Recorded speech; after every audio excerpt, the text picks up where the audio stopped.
Good morning, students. Today's class we will start with the fourth chapter of your syllabus, that is chemical kinetics. Till now we have completed electrochemistry. In my last class I have sent you a video which was introduction of this chapter. Chemical kinetics chapter का एक introduction part था, तो इसी को मैं थोड़ा details में elaborate कर रही हूँ आज की क्लास में।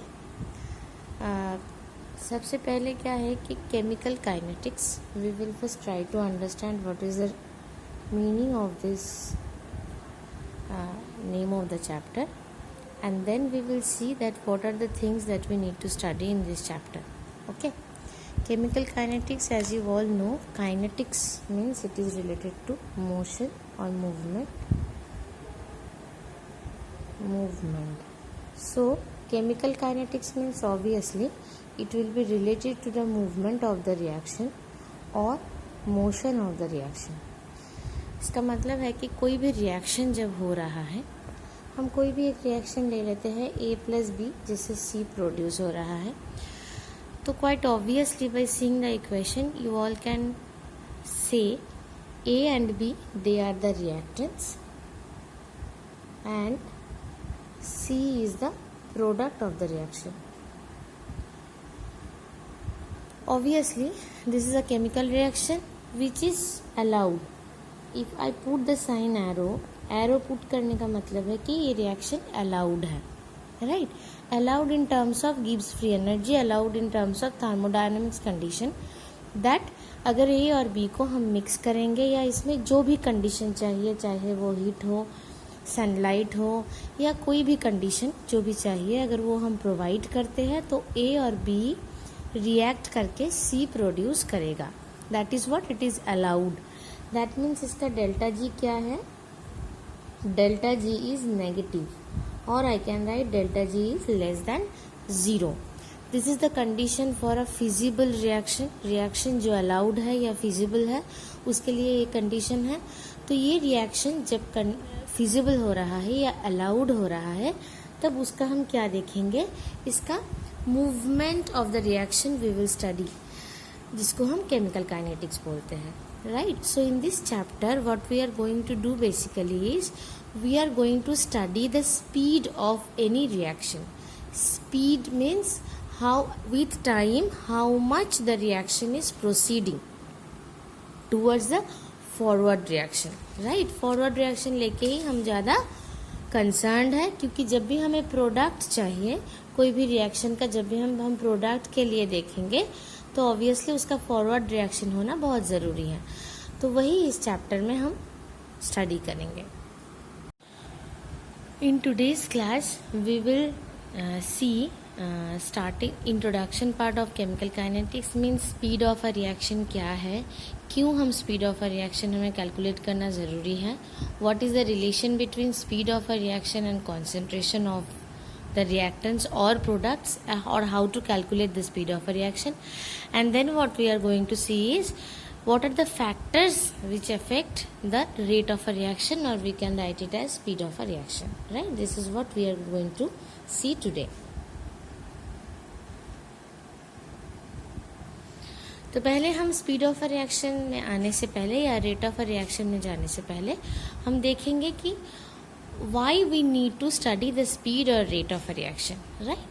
देखो, जब भी मैं बता रही हूँ कि इस चैप्टर में मेन बेसिक चीज़ ये है कि हमें काइनेटिक्स ऑफ अ रिएक्शन देखना है, मूवमेंट ऑफ अ रिएक्शन देखना है, तो ऑब्वियसली हम उसको किसके हिसाब से कैलकुलेट करेंगे? कोई भी चीज़ जो भी मूव करता है और मोबाइल जो भी चीज़ है, मान लो कि एक कार ही ले लेते हैं हम, उसका ही अगर हमें ये कैलकुलेट करना है कि वो कितना मूव किया, डिस्प्लेसमेंट कितना हुआ, तो हम कौन सी चीज़ को कैलकुलेट करते हैं? Speed of the car we calculate, speed of a car we calculate, जिसके हिसाब से ही हम बोल पाते हैं कि at a particular time how much distance it has travelled. That is what we calculate as speed of a car. तो speed of a car means distance travelled, या हम लिख सकते हैं displacement divided by the time taken, right? Means अगर मैं बता रही हूँ कि एक कार का मान लो कि it is going at 40 kilometre per hour में, if it is moving at 40 kilometre per hour, इसका मतलब है कि 1 hour, in 1 hour it will travel or it will be displaced 40 kilometre, right. तो स्पीड जानने से क्या है कि हम वी कैन एज्यूम कि कितने टाइम में हम एक जगह से और एक जगह पहुंचेंगे।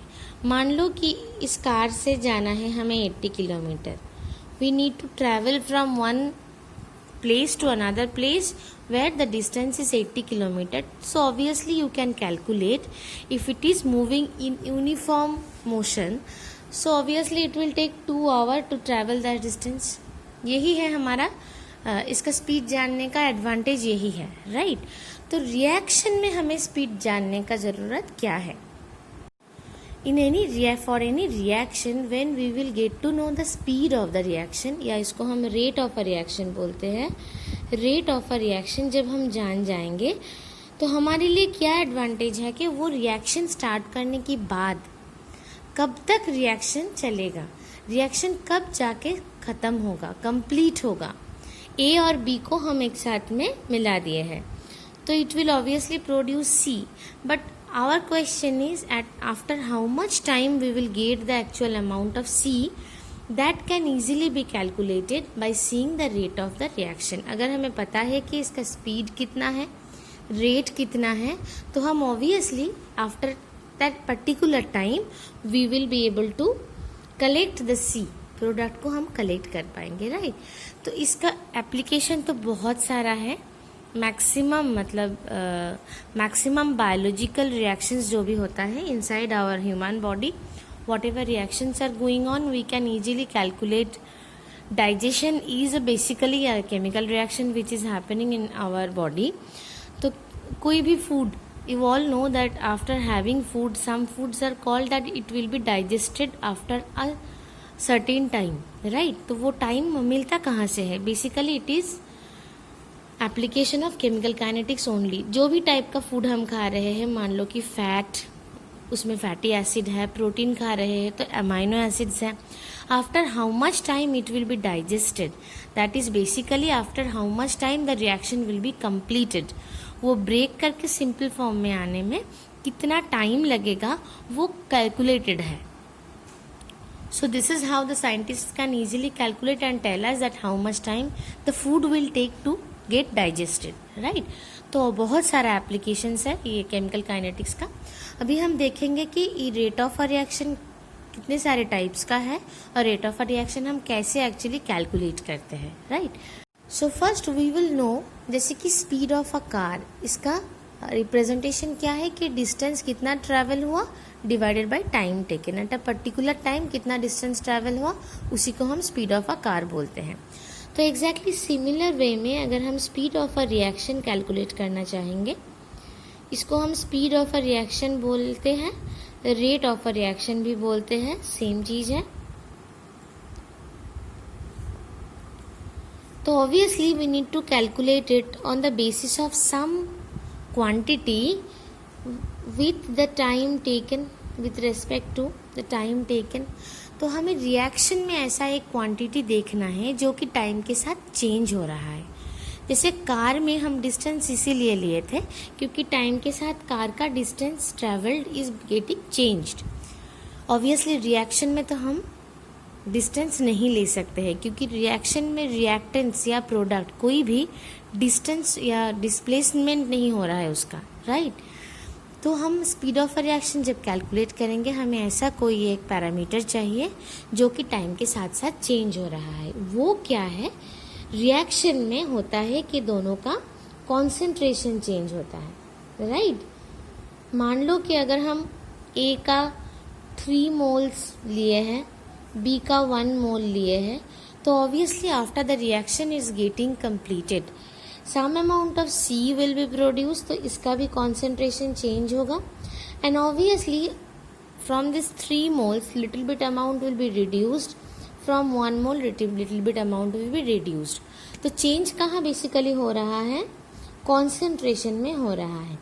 तो आई can right that the change in concentration divided by time taken is basically the speed of a reaction और रेट ऑफ अ रिएक्शन। ऐसे ही हम रेट ऑफ अ रिएक्शन को कैलकुलेट करते हैं। अब देखो, रिएक्शन रेट कैलकुलेट करने में हमारे दो टाइप का रिएक्शन रेट हम नॉर्मली कैलकुलेट करते हैं depending on the nature of the reaction. We calculate two types of reaction rate. देखो, बहुत सारे रिएक्शंस ऐसा है जो कि बहुत फास्ट है।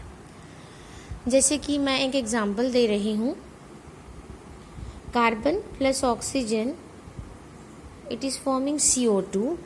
Carbon, when in terms of paper, if we are burning a paper, it's a very fast reaction. Everybody must have noticed कि paper में whenever you are giving fire to the paper, it is burnt within some minutes, right? तो ये बहुत fast reaction है।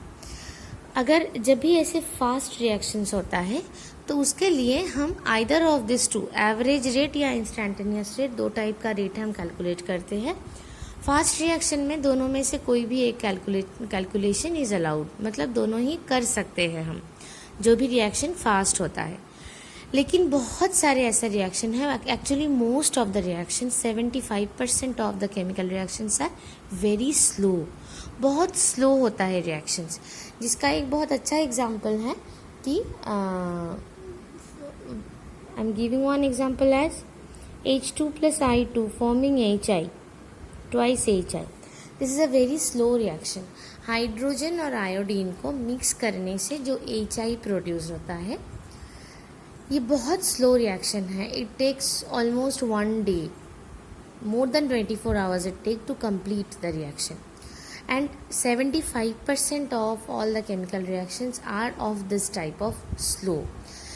तो जब भी slow reactions होता है तब हम एवरेज रेट में ज़्यादा इम्पोर्टेंस देते हैं, तब हम एवरेज रेट कैलकुलेट करने में ज़्यादा फोकस करते हैं। अब क्वेश्चन है कि एवरेज रेट और इंस्टेंटेनियस रेट में डिफरेंस क्या है, right? The name only suggest that average rate means, name से ही पता चल रहा है कि किसी का एवरेज लेना है हमें। एवरेज रेट में एक्चुअली हम क्या करते हैं कि we take the change in concentration of either the reactants or the products, वो हम देखेंगे कैसे उसको हम रिप्रेजेंट करते हैं, divided by total time taken, या I can write the time change also. Time change means, मान लो कि हम we are starting the reaction at 9:30 in the morning and we are completing the reaction is completed at 10:30 in the night, so obviously we will subtract the hour and we will get the time taken, right? So time change we can write here, it will be called average when we will take the total thing in calculation. I have written delta C, delta T. Delta C का मतलब, C is the representation of the concentration. So delta C का मतलब है कि total, we all know, those who have maths they will know it better. Maths नहीं भी है तो मैं बता रही हूँ ब्रीफ में। डेल्टा साइन हम जब लेते हैं उसका मतलब है कि we take a finite change and within a definite value we are taking the total change. Okay, delta लिखने का मतलब है कि हम एक फाइनाइट वैल्यू के अंदर में टोटल चेंज ले रहे हैं। Delta C means concentration in the beginning and difference between concentration in the beginning and concentration at the end. और डेल्टा टी का मतलब है कि time in the beginning and time in the end के बीच में जो डिफरेंस है। तो डेल्टा का मतलब है कि हम पूरा जो टोटल जो चेंज हो रहा है उसका डिफरेंस लिए हैं। इंस्टेंटेनियस रेट में क्या होता है, इंस्टेंटेनियस रेट में भी obviously change in concentration and time taken होगा, but change in concentration divided by the time change होगा, but for an instance means at a particular time. मान लो कि रिएक्शन स्टार्ट हुआ है at about 9:30 in the morning, तो at 10:30 we thought of taking 10:30 in the morning only we thought of taking the average rate of the reaction देखने की हम try कर रहे हैं. तो obviously for an instant we are taking that particular change. So that will be taken as dc by dt. Small d का मतलब है कि फॉर एन इंस्टेंस, बहुत स्मॉल चेंज के लिए जब हम इसको कंसिडर करते हैं, बहुत ही स्मॉल चेंज जब हम लेते हैं, हो सकता है ये कुछ मिनट्स का हो सकता है कुछ सेकेंड्स का चेंज में हम अगर उसका कॉन्सेंट्रेशन चेंज चेक करना चाहते हैं तो we can then take the instantaneous rate. Okay, so if I plotted in a graph, suppose we are plotting the concentration versus time graph. This is very important, ये इसको बहुत अच्छे से देखो क्योंकि ये कभी कभी एग्जाम में भी आता है. कॉन्सेंट्रेशन वर्सेस टाइम ग्राफ में अगर हम एक रिएक्शन को डिपिक्ट करना चाहते हैं तो I am taking the reaction as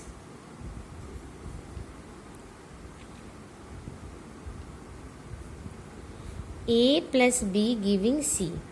Okay, A plus B is our reactants, C is our product, and we are trying to depict the reaction, represent the reaction in terms of concentration versus time. तो अच्छे से देखो, A time के साथ साथ A का concentration क्या होगा. A has started from a particular concentration. This is the concentration of A.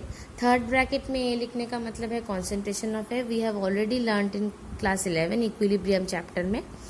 तो A का concentration पहले कुछ था, टाइम के साथ साथ जब रिएक्शन स्टार्ट हो रहा है A का concentration धीरे धीरे कम होता रहेगा. And after a certain period of time, जब रिएक्शन कंप्लीट होने के तरफ जा रहा है तब A का concentration will be the lowest. देखो एक बात है कि ये हमारा दिमाग में आ ही सकता है, A after completion of the reaction will get finished, लेकिन ये होता नहीं है. बेसिकली प्रैक्टिकली ये नहीं होता है कि A अगर हम 10 मोल्स लेके स्टार्ट किए तो after completion of the reaction it will never become zero. Zero कभी नहीं होगा, हो सकता है 0.1 मोल 0.2 मोल ऐसा रह जाए, लेकिन पूरा ज़ीरो कभी नहीं होगा. क्यों नहीं होता है उसका भी एक रीज़न मैं बता रही हूँ. So, suppose we are taking 10 moles of A and after completion of reaction, suppose 0.5 mole has not reacted in the reaction. इसका रीज़न क्या है कि A अगर हम 10 moles लेंगे, इसका मतलब ये नहीं होता है कि full 10 moles will be pure A. उसमें कुछ ना कुछ इम्प्योरिटीज़ रहेगा विच विल रिमेन अनरिएक्टेड. इसीलिए जब भी हम रिएक्टेंट के साइड से देखो ग्राफ को ड्रॉ कर रहे हैं, concentration will become lowest but it will never touch the x axis. Okay, similarly अगर हम C के लिए ग्राफ ड्रॉ करना चाहते हैं, C is the product. So at the time beginning of the reaction, जब रिएक्शन स्टार्ट हो रहा है तब C का कॉन्सेंट्रेशन कितना है, ज़ीरो, क्योंकि C हैज़ नॉट स्टार्ट, मतलब पहले था ही नहीं. तो we will start from here. This is the concentration of C which is zero, and then with time it will start increasing and after a certain time it will become constant. After a certain time का मतलब क्या है, जब reaction complete हो रहा है और A और B रिएक्ट ही नहीं कर रहा है तो ऑब्वियसली C कंटिन्यूसली इंक्रीज हो नहीं पाएगा. और एक चीज़ याद रखना कि जब भी C के लिए ग्राफ ड्रॉ कर रहे हो, that graph should never cross the limit of A. ऐसा कोई भी रिएक्शन रही है जहाँ रिएक्टेंट के कॉन्सेंट्रेशन से प्रोडक्ट का कॉन्सेंट्रेशन ज़्यादा हो जाएगा. You all know then the conservation of mass, law of conservation of mass will be violated. उसको वायोलेट नहीं कर सकते हैं हम. तो ऑब्वियसली C के लिए ग्राफ होगा कि from zero to increasing. This is how we will depict the graph of plot of a graph of concentration versus time of reactants and products. Okay, इस ग्राफ से अगर मैं एवरेज और instantaneous rate को express करना चाहूँगी तो average rate क्या होगा, the full concentration change divided by the full time taken, that will be the average rate which is del C by del T. And अगर हम इंस्टेंटेनियस रेट को लेते हैं तो फॉर अ पर्टिकुलर इंस्टेंट, मान लो कि ये वाला इंस्टेंट, ये वाला टाइम में कितना कॉन्सेंट्रेशन चेंज हुआ है, खाली इसी के लिए, इस पॉइंट के लिए हम उसको कैलकुलेट करके we can easily do the dc dt. If you want to take the slope of this point, that will also be taken as the instantaneous rate of the reaction. Okay, Now we will come that how the rate is expressed. Rate expression of a particular reaction. Remember that rate हम दो type से express कर सकते हैं, एक है कि reactant के साइड से, एक है कि प्रोडक्ट के साइड से. रिएक्टेंट के साइड से अगर हम एक्सप्रेस कर रहे हैं तो we will write D concentration of A D T. I am writing instantaneous rate here, so it is D concentration of D T. एक चीज़ याद रखना कि सारी पूरे चैप्टर में मेनली हम इंस्टेंटेनियस रेट को ही एक्सप्रेस करेंगे. For all the numericals and for maximum of the calculations we will express always the instantaneous rate. इसका रीज़न यही है कि we basically in practical situations also we always try to consider the reaction at a particular instance. एक particular time के हिसाब से हम उसका रेट को कैलकुलेट करते हैं. Okay. In terms of reactant, whenever we are expressing the rate, we will always put a negative sign. देखो मैं यहाँ पर लिखी minus D A D T. Minus क्यों लिख रही हूँ मैं? उसका रीज़न है कि जब भी टाइम के साथ साथ रिएक्शन प्रोसीड कर रहा है towards the forward direction, the concentration of A is getting decreased. Right. A का कॉन्सेंट्रेशन धीरे धीरे डिक्रीज होता जाएगा. क्यों? क्योंकि A is getting reacted. Similarly अगर मैं बी के हिसाब से भी लिख रही हूँ तो भी देखो मुझे नेगेटिव साइन देना ही है क्योंकि बी भी डिक्रीज हो रहा है. So it will also be minus of D B D T. But if I try to write it in terms of C, I will write D C D T. मतलब product के हिसाब से अगर हम लिखना चाहते हैं तो we will write D C D T. इसमें कोई नेगेटिव साइन नहीं है. क्यों नेगेटिव साइन नहीं है? क्योंकि टाइम के साथ साथ प्रोडक्ट कॉन्सेंट्रेशन इंक्रीज कर रहा है. तो प्रोडक्ट कॉन्सेंट्रेशन अगर इंक्रीज करेगा तो obviously there will not be any negative sign. Understood till this. मतलब रेट क्या है, रेट को एक्सप्रेस कैसे करते हैं हम, और रेट एवरेज और इंस्टेंटेनियस रेट क्या है, till that it is clear to you.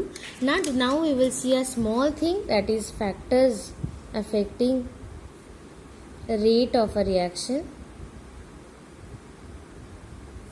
Which factors basically affect the rate of a reaction or speed of a reaction, I can say. The first one which I will mention, obviously the concentration. Obviously जब भी हम concentration change कर रहे हैं, जबकि ये rate of a reaction directly proportional है. देखो कॉन्सेंट्रेशन चेंज के साथ कॉन्सेंट्रेशन चेंज ज़्यादा हो रहा है टाइम के साथ तो ऑब्वियसली रेट भी ज़्यादा होगा. कॉन्सेंट्रेशन चेंज स्लो हो रहा है, कम हो रहा है, तो ऑब्वियसली रेट भी स्लो होगा. जैसे कि देखो मैं जब बता रही थी एग्जाम्पल में, मैं एक एग्जाम्पल बताई थी, C+O2 is giving CO2 is a very fast reaction. किसके हिसाब से बताई थी? देखो पेपर को जब भी हम बर्न करते हैं, डोंट गेट कंफ्यूज, पेपर में खाली कार्बन नहीं रहता है लेकिन कार्बन का कंपाउंड रहता है. तो जब भी हम कार्बन को मान लो बर्न कर रहे हैं एनवायरनमेंट में, तो obviously with in a very short period of time the concentration of carbon decreases at a very high speed. Right. ये जो कॉन्सेंट्रेशन ऑफ कार्बन है, ये जो डिक्रीज हो रहा है, ये बहुत जल्दी होता है, इसीलिए उसका रेट बहुत ज़्यादा है. और अगर कॉन्सेंट्रेशन चेंज बहुत स्लो होगा तो रेट भी बहुत स्लो होगा. Next factor which affects the rate of a reaction is temperature. Obviously temperature is a very important factor, क्योंकि टेम्परेचर जब भी हम चेंज करते हैं, मान लो कि हाई टेम्परेचर में रिएक्शन नॉर्मली हम जानते हैं कि प्रोसीड ज़्यादा इजीली करता है. तो obviously if you increase the temperature, whatever reaction is going on, that will, if it is in exothermic or endothermic, depending on that, equilibrium में हम already ली-चैटलियस प्रिंसिपल में पढ़ चुके हैं कि हीट बाहर से देने से, टेम्परेचर चेंज करने से एक्सोथर्मिक रिएक्शन कैसे प्रोसीड करता है और एंडोथर्मिक रिएक्शन कैसे प्रोसीड करता है.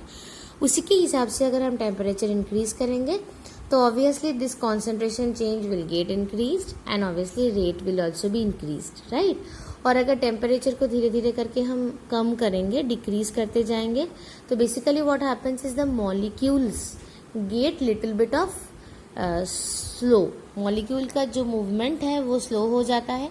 मॉलिक्यूलर मूवमेंट स्लो होने का मतलब है कि रिएक्शन का रेट भी धीरे धीरे कम हो जाएगा.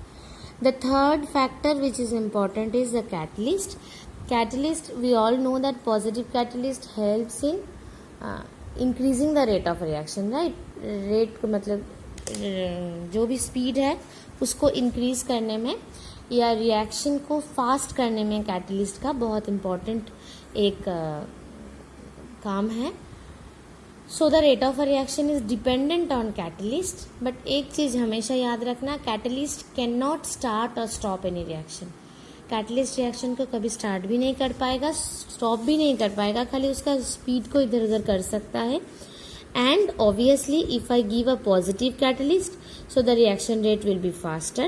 If I give a negative catalyst, the reaction rate will be slower. जो भी जिसका नॉर्मल नेचर है, कैटलिस्ट का जो नेचर है उसी के हिसाब से reaction rate will get faster or slower. So these are the basic factors that affect the rate of a reaction. Till this today we are going to discuss. तो आज की क्लास में क्या क्या हम जान लिए हैं. एवरेज और इंस्टेंटेनियस रेट क्या है, rate of a reaction calculate कैसे करना पड़ता है, ग्राफ कैसे ड्रॉ करेंगे हम कॉन्सेंट्रेशन वर्सेस टाइम का. ये भी बहुत इंपॉर्टेंट है क्योंकि ये ग्राफ कभी कभी आता है एग्जाम में, तो इसको भी थोड़ा एक बार देख लेना. In your book also it is very well, it is shown very well, representation बहुत अच्छे से किया गया है. नेक्स्ट इज क्या क्या फैक्टर्स है जो रेट को अफेक्ट करता है. Till this, study from your NCERT book. In case of any query, you can always feel free to ask me. Thank you.